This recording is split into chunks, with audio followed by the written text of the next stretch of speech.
do guest spots. Along came part of a big Star Trek movie. God, Mommy came on.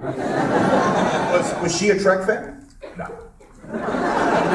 But to this day, she'll say it's the most successful movie she has ever been in.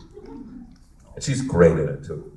Skerritt stunned the crowd last night by saying he's not a fan of science fiction. I don't know how stunning that is. I think I wasn't a Trekker until I started to audition for the show, and I had to catch up and watch all. I sort of had to catch up with what the phenomenon was, and now I'm so proud and blessed to be part of it. But I mean, Will Wheaton was, and I know Michael Dorn was. Remember Will Wheaton, Wesley Crusher? He's like the hottest thing on television now. He's got a new television show on Sci-Fi, yes? Will Wheaton we watched him grow up on the show, as I'm sure you know. And when he got his driver's license, he bought a Honda, which was the same car that Patrick Stewart was driving at the time. And we were walking back to what Patrick would call the car park, back to the garage. And Wheaton was cocky, little 16-year-old. He and I were walking after a day at work, and said, "You know, Frakes, I can tell by the clothes that you wear and the music that comes out of your dressing room. You used to be cool, huh?" Teenage shit. But now when they remake The Next Generation, he's perfect to play Riker now. Get the beard going. Well, I don't know if he can handle all the alien women. But. Speaking of Next Generation cast, when you decided that did they approach you or did you approach them about wanting to direct First Contact?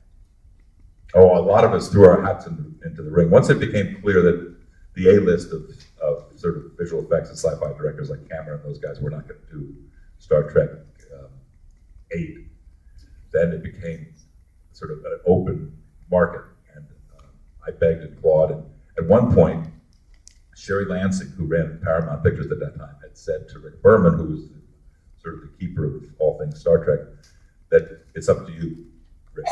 I won't force anybody on you, but whoever you want to have. And I was lucky enough that it worked out. So other cast members from Next Gen wanted to direct? I'm sure they did, but I had them removed. No, I'm sure LeVar did, and I don't think Patrick did. Patrick was not as interested in. He did one episode, and it was sort of enough for him. You guys celebrated your 25th anniversary a couple years back. 27 years we've been on. Isn't that ridiculous? You still look great. So do you. Oh, wow. Train of thought right off the tracks now. See, one little compliment. Look how easily you are taken. See what happened to him? He got all ditzy. Your wig looks good today, too, by the way. Thank you very much. You remember Generations, that first movie we did? I do. 2 captains in search of one good hairpiece. It's a good crowd today. Good crowd that gets all the Trek jokes. I remember when we had you at who saw Jonathon at Emerald City Comic Con back in 2020? I was there. I remember that.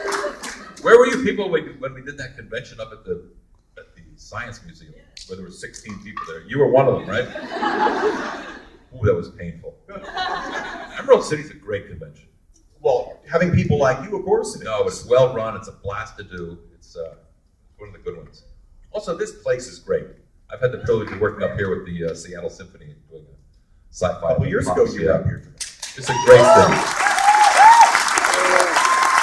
When you were asked at Emerald City, someone in the audience asked you about Nemesis, and they said, if you were directing it, what would you have done differently? And your answer was, I would have shot it in focus. Did I really say that? You absolutely said that.